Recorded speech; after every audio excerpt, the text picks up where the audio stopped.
Welcome back to the Center on Buffalo podcast presented by DraftKings. This week's guest is Gabe Davis, back in Buffalo, 3 catches for 40 yards a week ago in the game against the Buccaneers and made an impact out there. It looked like Josh trust, and we're going to talk about that trust. We're going to talk about him returning to Buffalo, this battle back from his rehab and how everything's going with him. Thank you to everyone who tunes in weekly. Thank you to all that have subscribed. Make sure you subscribe to wherever you get your podcast weekly.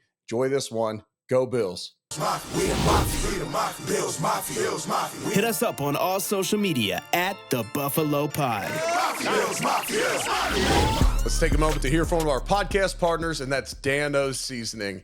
I worked with Dan Oliver, Dan-O himself, to create a bundle just for our listeners. So right now you can get my 6 favorite Dan-O seasonings in a bundle. That's the original, the Chipotle, the crunchy, the primo, the red pepper seasoning, and the spicy. And you can get all those for 15% off if you use the code EWOOD. So check out the link in the show notes or go to danoseasoning.com and get that offer. You will not regret it. Yum, yum. Get you some. Gabe, welcome on the podcast, brother. What's up, Eric, man? How you doing? I'm doing great. How's it feel to be back in Buffalo? Feels great, man. Feels like I never left. Feel like the old days, so happy to be back with the boys. Was it an immediate yes when they reached out prior to the season? For sure, yeah. I mean, with my situation, right, it's like coming off the knee injury, knowing I'm not going to be able to start at the beginning of the season, being able to already know the system, know the guys, just familiar with everything. I knew once I had to hop in mid-season, it'd be a way easier transition. Yeah, absolutely. So this is a different offense than what you played in Buffalo when you were here. How easy was it to pick up this playbook and fit in? Mm-hmm. Yeah, a lot of the terminology is the same, kind of same concepts as well. Just getting those words down, and it's a little bit more wordier than it used to be. So having to study that and look at that, but it's pretty easy. Yeah. Once you're in the league long enough, it's like, okay, this fits this. This is the terminology there. Okay, got it. Exactly. All right, so first 4th down of the game, Josh plants his back foot and comes right to you. Is that a play where going into it, you know that ball's coming to you? Yeah, like I said, I had a strange feeling. I felt like the ball was coming my way. I was just into the boundary with a slant, and I just had the weird. I feel like as a receiver, you have these weird feelings when you know the QB's coming to you, and I had one of those feelings. Knew I had to win, and was so glad the first catch I was able to make was that big play. Yeah, it was a heck of an ovation out there for you in your first catch being back in Buffalo. It's funny. Peyton Manning said his favorite route concept ever was an in cut by Welker when he was in Denver, and everybody else is just running off. So Wes knew that he had to win on that play, and it's kind of like that. Okay, this ball's coming to you. I got to win. I got to get inside leverage and get this slant, get the first. So heck of a play there, and an awesome start to you getting back in the lineup. That was really cool. All right, so Thursday night football coming up against the Texans. Are these Thursday games tougher for you at this point in your career? Are they tougher mentally prepping for a defense that you don't see all the time in Houston, or is it more of a physical challenge getting ready to play? I think it's just overall just physical. I think that you just play on Sunday and you don't get as much rest time as you usually do. So just got to also get your mind right to, make yourself feel like you're healthy, ready to go, and get that energy up because, again, a short week is tough on all the guys. No doubt. And I always like the Thursday games because I was like, all right, I'm going to come in with the mindset that I can prepare for this game physically, mentally, quicker and better than whoever I'm going against. So here we go. Bring on Thursday night football because we're all getting the games anyways. You might as well go out with a good mindset about it. Yeah, that 3-day weekend, man. You get that 3-day weekend. Exactly. A little mini bye week after this one. So a lot to be made of Keon Coleman getting benched because he was late for the meeting last Friday, and that's well documented. But as a veteran in that room now, what advice do you have for him in this situation? Honestly, I mean, it's just, you just got to do your job.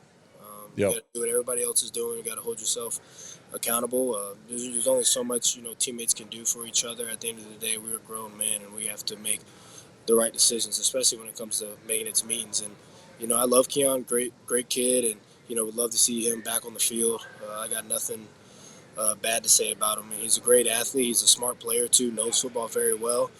Would just love to not have these things happen so he can still be out there playing and doing what he does.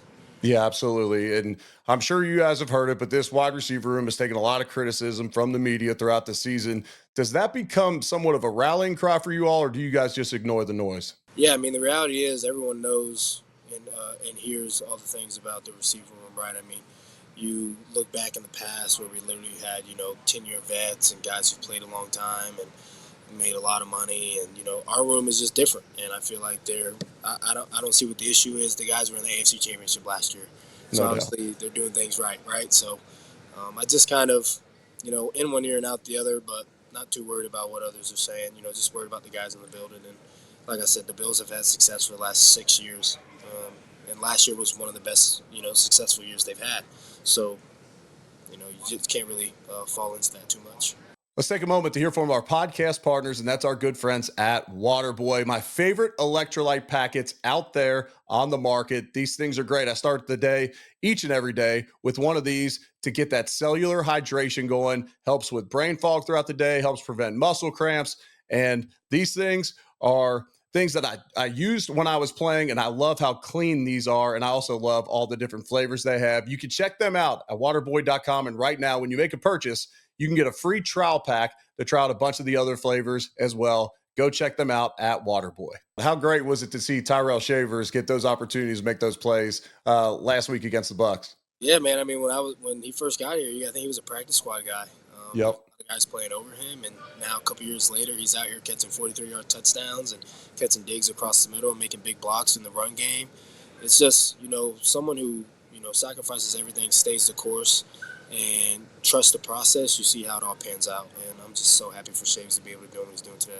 Yeah, I was fired up for him as well. It was cool. Joe Brady in his press conference yesterday said that he was the MVP of the game from his perspective. So, Josh goes 3-3 in the game, but Joe Brady says Shavers is the MVP. That's pretty cool. Speaking of Josh, besides being married, what's different about playing with Josh now compared to earlier in your career when you played with him? I think he's a little skinnier than he used to be. Really? A little skinnier. He's looking fit. I think he's been eating right. I see him around here. I'm like, yo, you look kind of fit, man. What's going on? Like he looks different, man. He just has a different kind of swagger to him. But Josh is Josh. I mean, a lot of people ask me too about the chemistry part of it, me coming back, and are we going to be able to build that back up? I'm like, bro, we've had so many touchdowns together, right? So many plays, so many years together. It's like there is no beginning, right? We don't have to start that all over.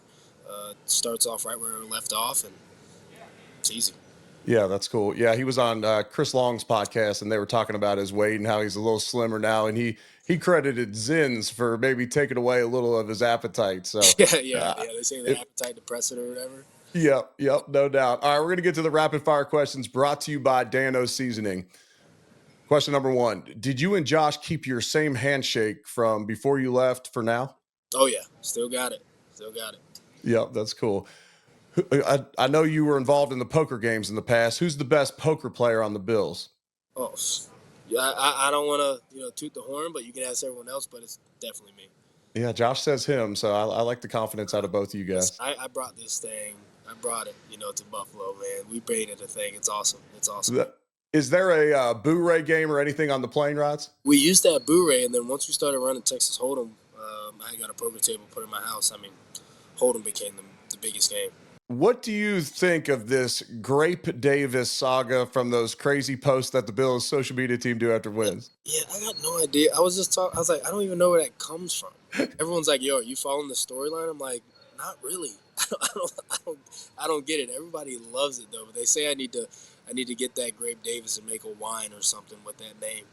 No doubt. I like that one. And yeah, in Thermos Thomas. I mean, I don't know how they come up with this stuff, but our podcast, they've used some clips from a podcast in the past, like Cole Bishop on there and whatnot. So yeah. pretty cool shout outs on there. All right, last one for me. What's your favorite wing spot in Buffalo? Oh, Barbell. Yeah, Barbell, the honey butter chicken Cajun wings. Love those. All flats, 20-piece. 20-piece. You going blue cheese with that as well? Nah, dude. I'm just the sauce on the wings, man. I'm not a blue cheese or a ranch guy.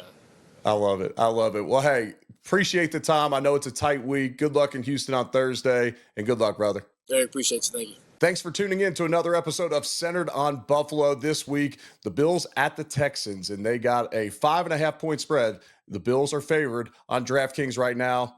I like the Bills to stack another victory, get to 8-3, and really put some pressure on those Patriots who are leading the division right now. Thanks for tuning in again. Make sure to subscribe if you're not already. Leave a comment with who you want to hear on the podcast coming up. Enjoy your day and go Bills.